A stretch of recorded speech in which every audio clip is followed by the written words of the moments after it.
Yo, it's the L7C here, bringing you a ban list video.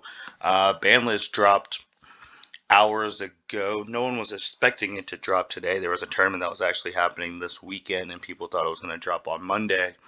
But apparently, the ban list dropped today, and this ban list starts on the 15th. And then this will be going until no earlier than July 1st. You already got the first spoiler, change to Firewall Dragon from Forbidden to Unlimited doesn't take effect till April 14th, 2021. We all knew that was happening as soon as they announced that Firewall Dragon is going to be one of the ghost rares and Ghosts of the Past. We knew it was coming off the list, and it already told you it's going from Forbidden to Limited. So let's just go through on the list, see what the first thing is. Obviously, first thing that was banned was Union Carrier. People weren't expecting Union Carrier to be banned. Union Carrier right over here was banned. You can read what it does. 2 monsters, the same type of attribute. This card was getting abused in a whole bunch of decks. So for it to be hit now is surprising, but I could see why Union Carrier was hit. You go down here, and then you see another one that you're surprised. Number S0, Utopic Zexal. If you don't know Utopic Zexal is, right here as well. There's a glimpse of what it does. 3 number XYZ monsters, rank up. You already know detach. Your opponent can't activate anything on their turn. So I'm surprised that it was banned. Reason being is that a lot of people have called for this card to be banned for a while. One of them, big content creator, Simo, he stated that he hates that card. So they've been asking for it to be banned for a while, and Zexal's been out for a number of years. People thought it was really gonna be a problem when the Numeron engine came out, and it was only a problem for a week, and then everyone dropped the Numeron engine. So Zexal wasn't seeing that much play. So I don't think Zexal was banned for itself. I think it was banned because of the next card that was banned, and that was the one that everyone and their mother was calling for, True King of All Calamity, right here. If you don't know what True King of All Calamity is, right there, once per turn, you can detach 1 material from this card, declare 1 attribute. This turn, all face-up monsters on the field become that attribute, and also all monsters in your opponent's possession with that attribute cannot activate their effects or attack. So this wasn't allowing monsters to activate their effects or attack. And one of the top decks right now, Virtual Worlds, they were able to spam out True Kings like it was nothing. So when True King left, I think the people at Konami is like, well, if they can't use True King, they might go to Zexal. So just because True King got banned, Zexal got banned.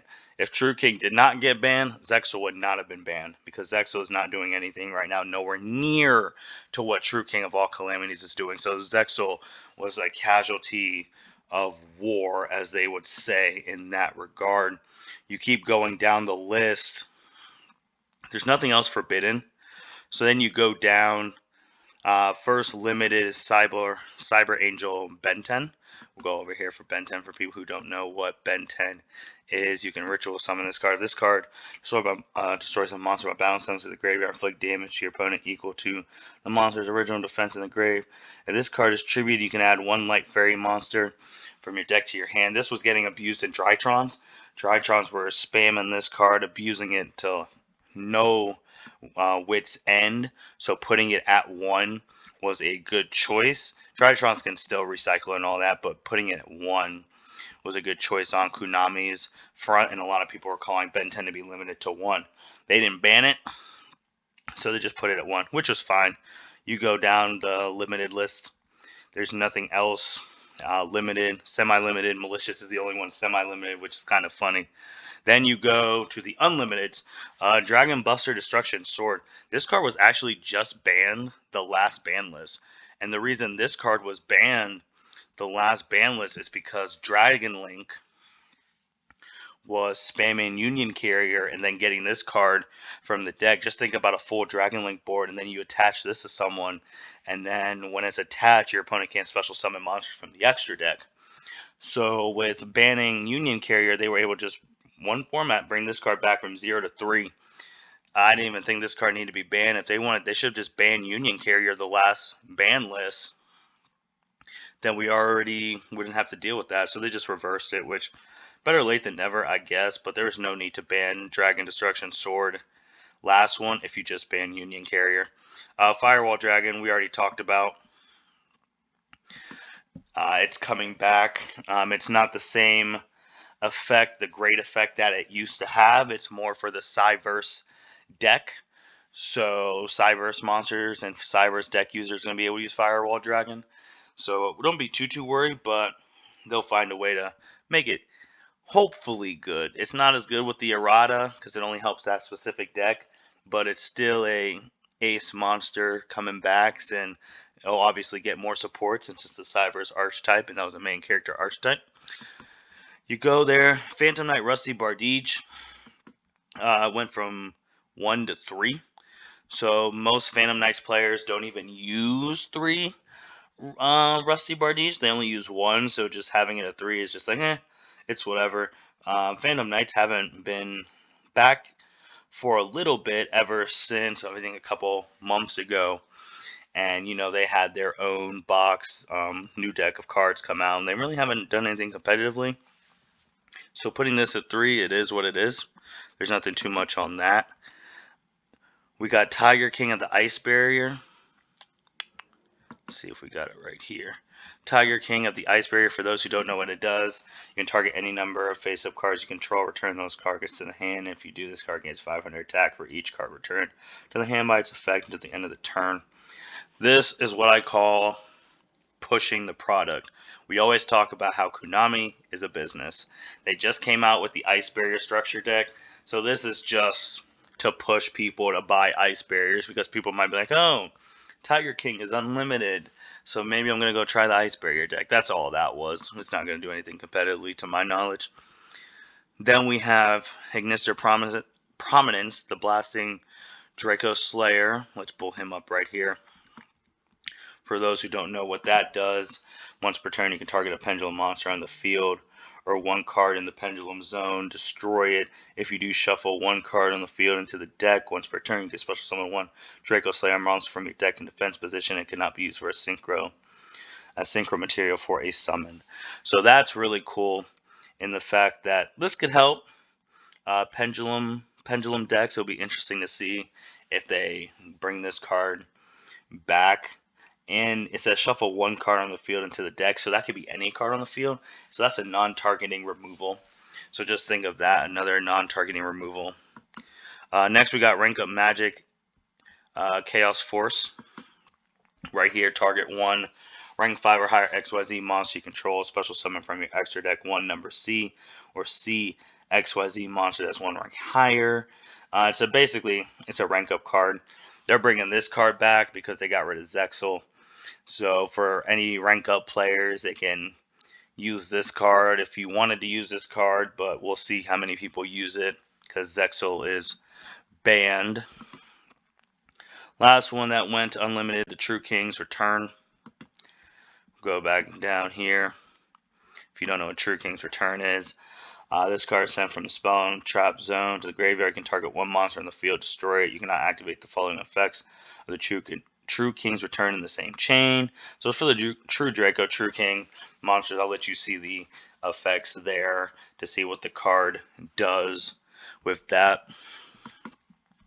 So what do we think about the ban list? Obviously, the biggest thing that everyone's been crying for almost since Virtual World came out, True King of all calamities. Everyone's been crying for this card to be banned because it was unlimited and Virtual Worlds were spamming it out. I think it would have been cool. I don't know if I would have went the whole ban route. That's not really me. I would start with limited. I would have limited to 1. Then if it's still causing a problem at 1, then I would have banned the card. That's just how I operate. If something is a 3, take it down to 1. If it's still a problem at 1, then take it down to 0. That's how I feel too with Utopic Zexal. Again, objectively, I don't think this needed to be banned, but they only banned it because they had to ban True King because no one is making more than one utopic Zexal. So I think if you would have put this at 1, it would have been perfectly fine going forward. And we talk about the business side with Utopic Zexal 2. Obviously, it's a Yuma type card, and Lightning Overdrive is going to be coming out in June. So you would think they would have kept this around to push people to buy Lightning Overdrive. And with the next ban list coming in July, they're not going to change the ban list to bring back Zexal just to sell Lightning Overdrive. So that was very interesting pick. But again, like I said earlier, Zexal was a casualty of war. If True King left, Zexal had to go. And maybe with the stuff coming with Lightning Overdrive, they want to push that new Utopic Dragonic monster, the new boss monster for the Utopias. Utopic Future Dragon still isn't out in the TCG, so that could still be a game changer for Utopic players out there. So I know Utopic players are waiting, seeing what Utopic Future Dragon is going to be doing. Anyone who wanted to try and do the Numeron engine, that's officially dead. There's nothing you can do with that. Union Carrier, you should have just banned it last ban list. And then you wouldn't have to ban it this ban list and do the reversal, which you did with that. And the Dragon, Destruction, Sword, Buster Blair players. You got your lock back, which is super cool. Going through this list too, if you look into the link section, again, I don't know how Verte Anaconda is skipping the ban list. Maybe they feel like the card is still a heavy cost. Like, I mean, you can get Effect Veiler, any of that. You pay the 2,000, get Effect Veiler, you're screwed out there. So I'm still shocked that that card has not been hit. The other one I'm surprised it hasn't been hit is Guard Dragon LP. It's part of the Dragon Link, and Dragon Link pretty went unscathed in this thing. So watch out for Dragon Links. They're still out there, and they can still do some things. Other cards that crack me up that are still banned, if you go to the Forbidden right here, like, why is Heavy Storm still banned when we have Lightning Storm and Regeki? That still blows my mind too. With back row decks coming into play now, a Heavy Storm would be great going forward in this format. Then you look at the stuff that's limited. I still think that all the Dragon Rulers should be back. Let's see what they can do. And yeah, just biggest thing for me is Anaconda and LP. How are they still not banned at all? So that's what I'm thinking about in those regards. And we're going to have to see. March, we really didn't get any new products, anything like that. April, we're going to start getting the products again. What goes to the past going forward, Lightning Overdrive, Ancient Warriors, the God card stuff. So from April to June, we're going to start getting a lot of cards again, which is really cool. So we're going to see what changes the format going forward. Outlich didn't get touched either, but Outlich didn't need to be touched. I actually think they're a very fair and consistent deck. They're not unbeatable. They're just a really good deck, and in the right hands can do a lot of great things. Dragon Link still out there. LP's still out there. So that's a really good deck. Drytrons, they didn't need Ben 10 at 3 anyway. They're getting a Link monster, a rank 1 Link, not rank 1 Link, but a level 1 Link. So that's already going to be super good for them. Virtual World, without Calamities, we're going to see what they do. Maybe they'll actually use their own archetype synchro monsters and things of that nature. And road deck wise, I mean, dinosaurs are still good. They lost True King of All Calamity for people who make that in their dinosaur decks, but they're really good right now. Phantom Knights can do some things maybe with the new rank up, bring back the rank up stuff, because obviously you're going to be able to search rank ups easier with the new Utopic support coming in June. So we'll see. We'll see what changes. Hopefully in these next couple months we get some more in-person duels and more in-person tournaments, so we see how that's going. But for now we have to rely on the virtual stuff, so we're gonna see how those go. So yeah, that's really the ban list in a nutshell. Let me know what you guys think about this ban list. What do you think the next decks are going to be going forward? Did they hit the right things? Did they not? The Union True King was the only one I felt like had to be forbidden, unfortunately, and Zexal was a casualty of war, like I've continuously said on that. And yeah, let's see. Man, still shocked LP and Anaconda made it through, but this is the L7C signing out.